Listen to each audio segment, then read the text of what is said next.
Well, even if you're back to the office by now, chances are you're not fully done with virtual meetings. My next guest says how you say something matters just as much as what you say. Her new book, The Non-Obvious Guide to Better Presentations, is a lifesaver in today's remote world.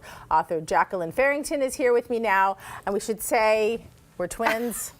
Best color in the world. Best color in the world. I'm here for it. It brightens us up instantly, makes us feel happy. Absolutely. Okay, first of all, why is talking into a Zoom camera so hard?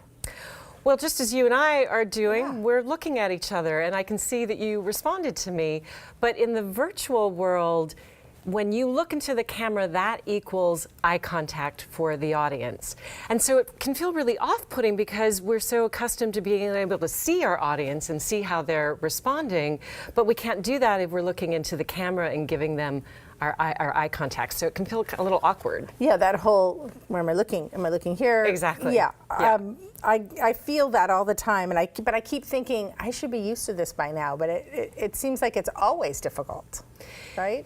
Yeah, I think the more you do it, the easier it becomes. And the other thing that can help is to give yourself breaks from the eye contact. So for example, I'll sneak a little break in when I take a breath. And when I take a breath and I'm transitioning to a new thought, I'll glance down at my audience to see how they're responding to what I'm saying. And that can help. So you don't feel like you're giving the serial murderer look. Right. Oh my gosh, the I like camera that the you whole just said time. that. Yeah, that whole, So what are some other ways you can kind of remind yourself, look in the camera?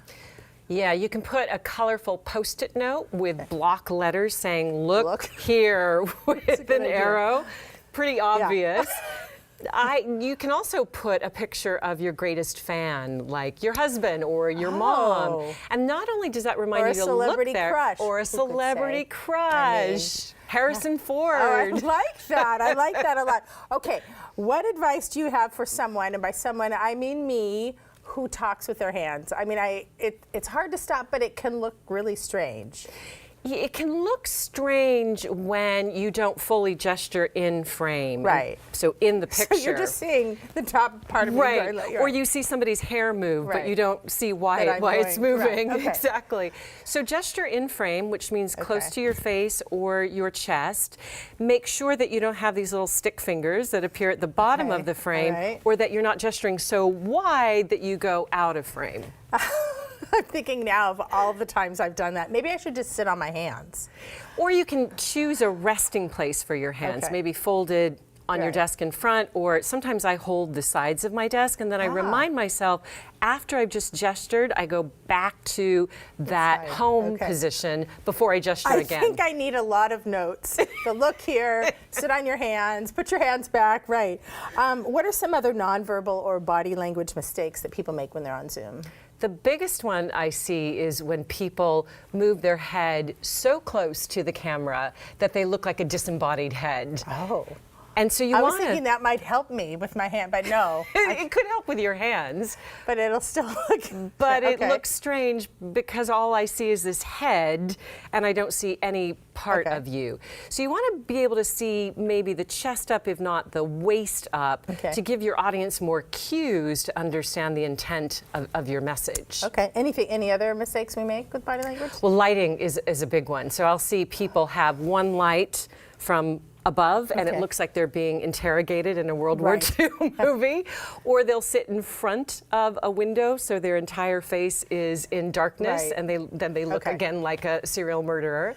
And so what you want to do is think about putting a light. It doesn't have to be fancy. It can just be an office lamp. And you can put it behind and above your computer, slightly to the right or to the left.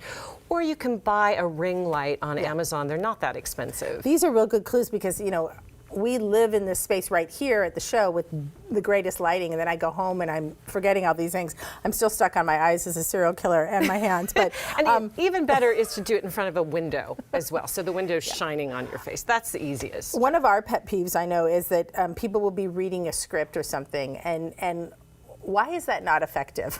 You know, when they're reading, they've taped up something. Because it's like the waiter at a diner slinging your meal to you on the table and then walking away. It's literally slinging words at someone. And it doesn't feel great to be on the receiving end on that. No, it doesn't. And sometimes you see the eyes move and you're kind of like, good, just talk to me, right? Hello. Yep. Talking at rather than talking with. And lastly, I just wanted to talk to you about a term you coined. What are hellers, and why should we not use them? So hellers, it's a word I use to talk about three things in speech we do. One is fillers. We put like, in the middle of a sentence. The other is hedges, tends to come at the beginnings of a sentence, like I think, I guess, I mean, just basically. And then qualifiers at the end, right? Wonderful. Oh, I love those tips. And I think I just did it with okay, which was one. Which is okay. Okay. All right. Well, thank you so much.